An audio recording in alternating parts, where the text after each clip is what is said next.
మా గోపన్నకి ఏం ప్రమాదం లేదు కదా? ఇంకేం పర్వాలేదు. లక్కీగా బోన్స్ ఫ్రాక్చర్ కాలేదు. మీరేం భయపడక్కర్లేదు. డాక్టర్ గారు, ఎంత డబ్బు ఖర్చైనా సరే గోపన్నని త్వరగా కోలుకున్నట్టు చేయండి. Don't worry. 10 రోజులు బెడ్ రెస్ట్ తీసుకున్నారనుకోండి, అంతా సరైపోతుంది. రండి. గోపన్న ఇలా ఉంటే పని వాళ్ళ కోసం పడిగాపులు పడవలసిన అవసరం మనకు లేదు. గోపన్నను చూసుకోవడానికి డాక్టర్లున్నారు, నర్సులున్నారు. పదండి. కరెక్ట్ అత్తాయి.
ఎందుకులేమో కాలేజీకి వెళ్ళాల్సిందని హాస్పిటల్కి వచ్చావు.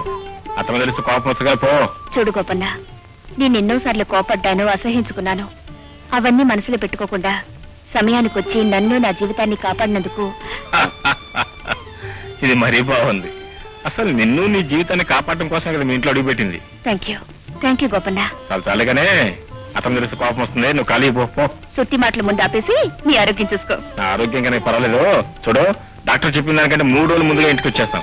నాన్న, నేను ఇక్కడికి వచ్చినట్టు అమ్మతో చెప్పొద్దు. నేను ఎందుకు చెప్తానమ్మా?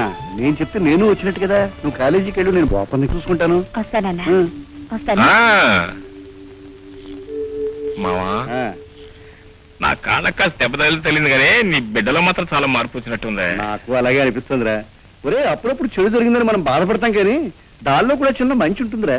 ఇన్నేళ్ళకి తెలిసిందా నీకు?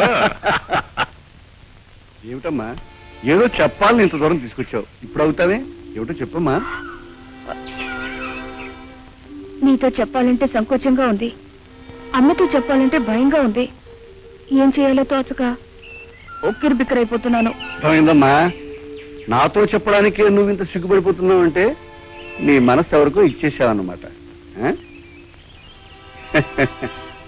ఇప్పుడు చెప్పమ్మా, నిన్ను ఇంతగా ఆకర్షించిన అదృష్టవంతుడు ఎవరు? చెప్పమ్మా. గోపన్న. గోపన్నను ప్రేమించావా? ఈ విషయం తెలిస్తే మీ అమ్మ ఒప్పుకుంటుందా? ఒప్పుకున్నా ఒప్పుకోకపోయినా నేను గోపన్నే పెళ్లి చేసుకుంటాను. నువ్వు గోపన్నే పెళ్లి చేసుకోవాలమ్మా. నాన్నా, నాకు చాలా సంతోషంగా ఉందమ్మా. నీకు ఈ పెళ్లి ఇష్టమేనా నాన్న? ఎందుకు ఇష్టం లేదమ్మా?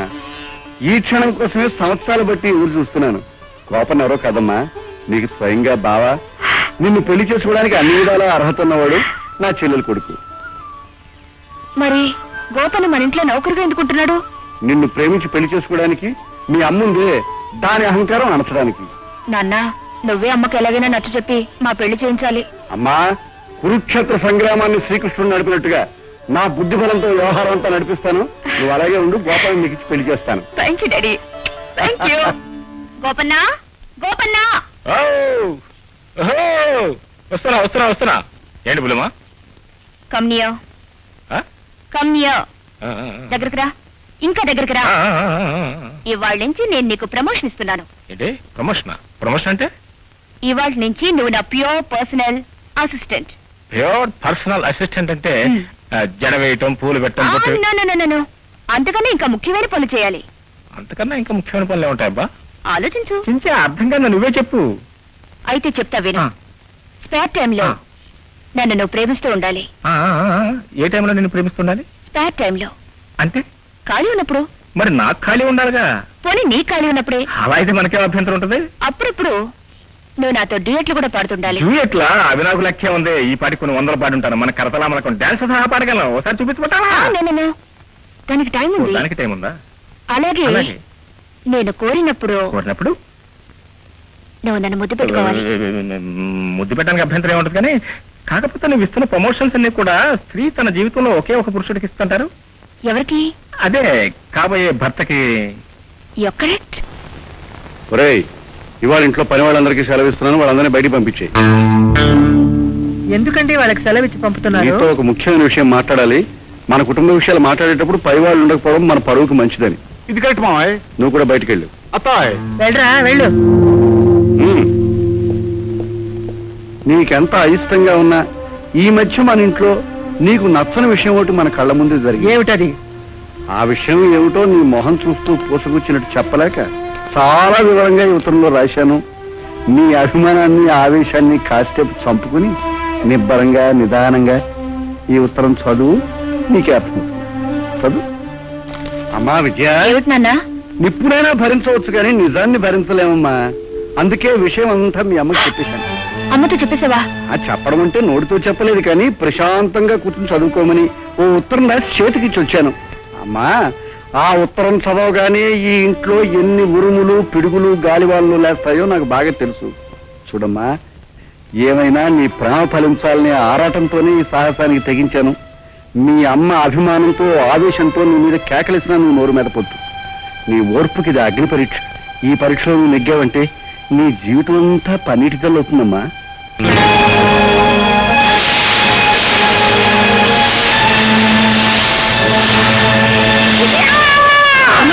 నాన్న, ఉత్తరం చదవడం అయిపోయినట్టుంది.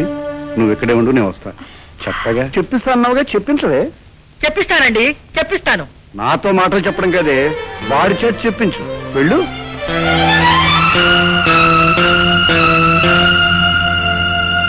అమ్మో, గుండెలు తీసిన బంటులా